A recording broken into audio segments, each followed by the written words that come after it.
Welcome back to This Is Not CBC.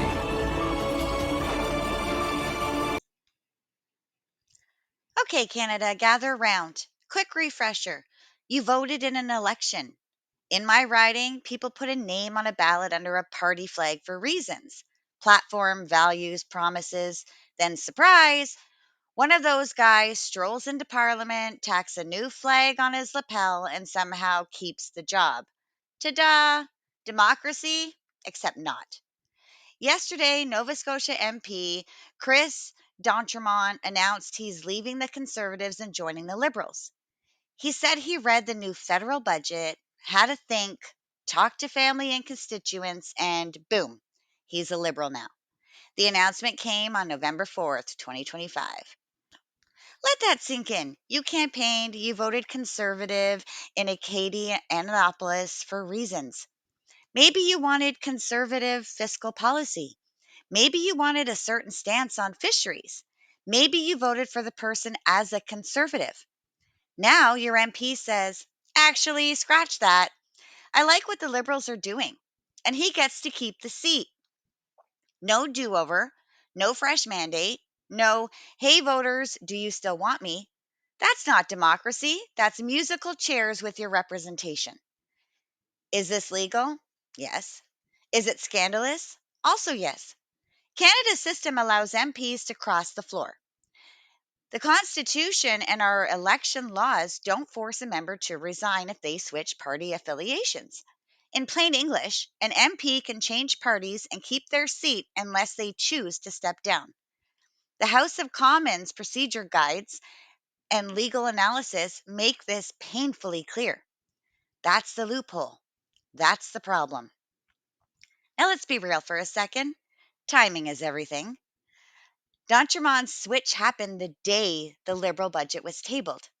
A budget his move helped smooth through Parliament. Coincidence? Maybe. Convenient? Definitely. The Prime Minister said the new addition was exceptionally valuable and welcomed him with open arms.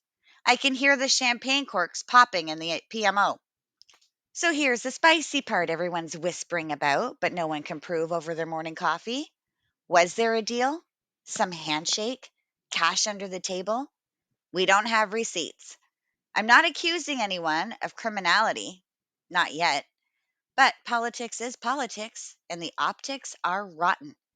When a single MP switch moves the needle toward a majority or clears the path for controversial budget items, the public has every right to scream, show your work. If there was bargaining, we deserve transparency, not a polite press release and a photo op.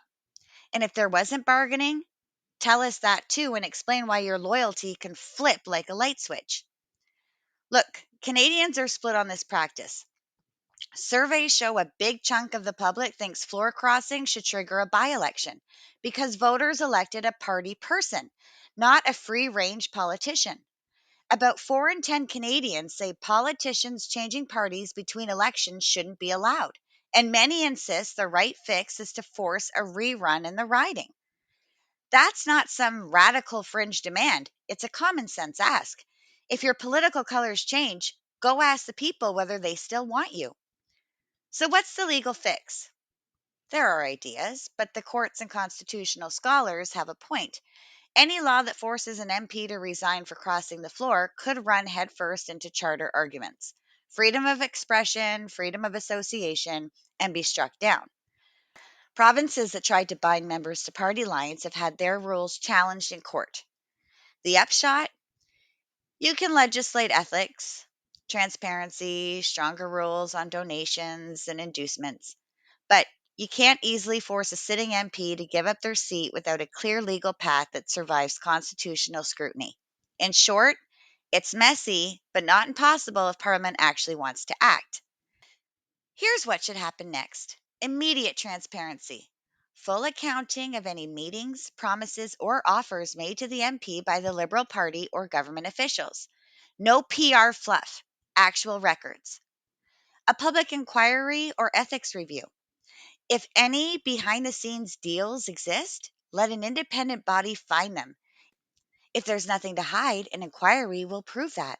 If there is something, We deserve consequences. Parliamentary reform.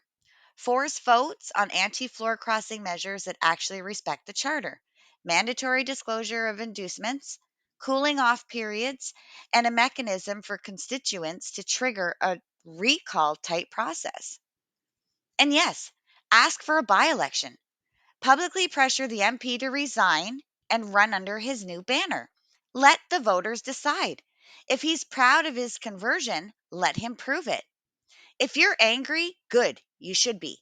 Your vote, your trust, your local concerns were treated like optional accessories in a political thrift shop. This is not a gentle nudge in the hallway of democracy, it's a shove. MPs are not personal property. They're elected to represent you. If they change who they represent midterm, the people should have a say. No more polite shoulder shrugs. No more backroom maneuvers. If the rules let this continue, the rules need to change. This is not CBC. This is us calling out a raw political betrayal.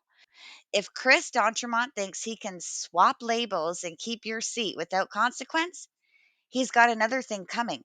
Tell him to go ask the voters.